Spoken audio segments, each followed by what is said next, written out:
All right, let's talk about learning. We're going to explore a really powerful new way to understand it.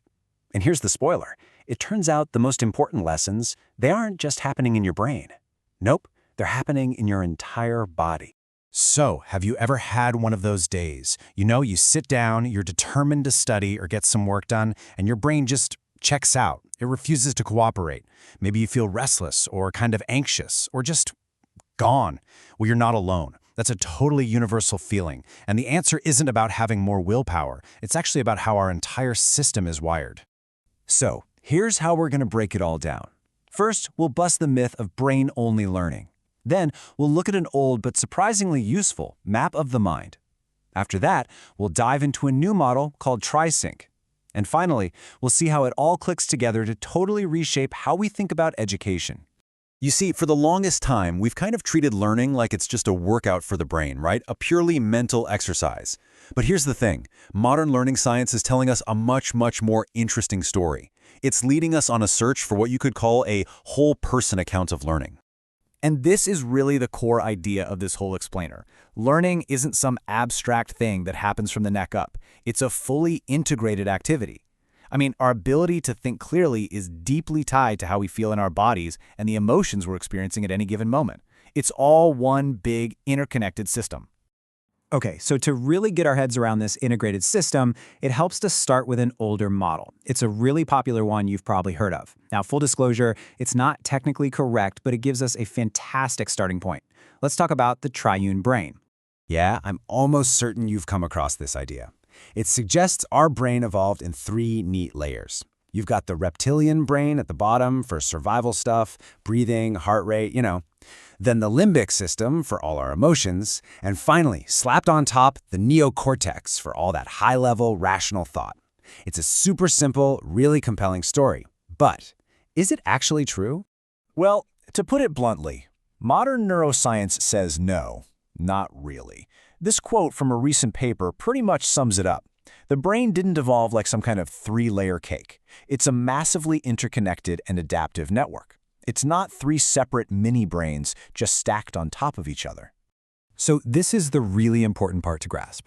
As a literal, scientific map of the brain, the triune brain theory is just wrong. But the reason it sticks around is because it's an incredibly useful metaphor. It gives us a simple way to talk about 3 core dimensions of what it means to be human. So let's just reframe it. Forget 3 brains. Instead, let's think of them as 3 fundamental functions that are always interacting with each other. We've got our embodied survival instinct, that's the body.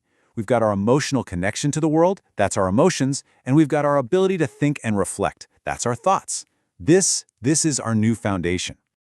All right, with that foundation in place, let's build on it with a model that's way more dynamic and, frankly, more accurate. So, if these 3 dimensions aren't just stacked layers, then how do they work together? Well, that's where a really cool framework called the TriSync synchronization model comes into play. And the keyword to focus on here is synchronization. This isn't about static, separate parts. TriSync is all about the dynamic coordination between our body's physical state, our emotions, and our thought processes. It's all about how they get in sync with each other. I love this analogy. Think about it like an orchestra. To get beautiful music, or in our case, effective learning, you don't just need talented sections, like the strings, brass, and woodwinds. You need a conductor making sure they're all playing together in perfect harmony. And that conductor, that's what our nervous system is constantly trying to do. So how does this synchronization actually happen? Well, it all comes down to the state of our nervous system. When we feel safe and connected to others, that's when the gateway to higher-level thinking is wide open. We're ready to learn. But the moment we feel threatened, we shift into that classic fight or flight mode, and our focus just narrows down to survival. And if that threat feels totally overwhelming, we can go into a state of shutdown, where, let's be honest, learning becomes pretty much impossible. Our body's physical state is literally the gatekeeper to our mind. Okay, so we've got a biological model for how we operate. Now here's where it gets really interesting. Let's see how this perfectly connects to a major cornerstone of educational theory, something that's been around for decades, Bloom's taxonomy.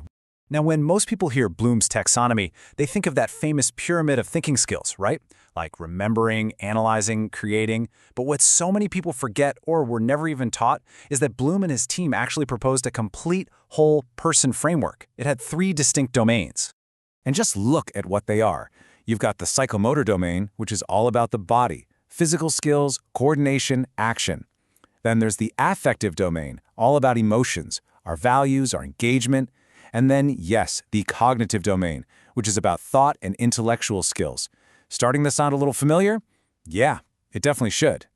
Okay, get ready, because this is the moment where everything just clicks into place. We're about to see how these three totally different models, one from popular science, one from biology, and one from education, are all in fact describing the exact same thing. I mean, just look at this. It's kind of beautiful, right? See how perfectly it all lines up? Our embodied survival metaphor maps directly onto the embodied regulation process, which is the psychomotor or body domain. Emotional salience lines up with emotional engagement and the affective or emotion domain, and reflective cognition connects perfectly to cognitive integration and the cognitive or thought domain. It's all one and the same integrated system. So what does this all mean? The big takeaway is that these aren't separate tracks. They're not three different things we have to manage. They are just different languages, from biology, from psychology, from education, all describing one unified system. A whole, regulated human being who is just trying to learn and adapt to the world. Okay, so what? Why does any of this matter in the real world? Well, this is where all this theory gets really practical, especially when we think about our schools and classrooms. Think about it like this. A traditional cognition-focused classroom is all about that top layer, just delivering information and testing thinking skills. But a whole-person classroom, it understands something much deeper. It knows that to even get to that high-level cognitive challenge, you first have to create a foundation of safety, emotional connection, and physical readiness. And you know what? This way of thinking is the foundation for so many of the most important movements in education today. We're talking about trauma-informed teaching. We're talking about neurodiversity-affirming practices. It's why we now understand the critical importance of things like movement in the classroom, sensory awareness, and, above all, building safe, trusting relationships. If there's one thing to take away from all this, it's this simple truth. We have spent centuries trying to educate the mind as if it were this separate thing, detached from the rest of us.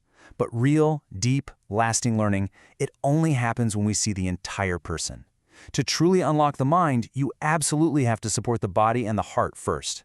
And so that leaves us with one last big question to think about. Just imagine for a second, what if our entire education system was built on this principle?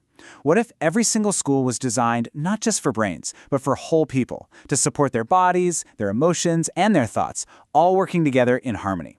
What would a world like that even look like?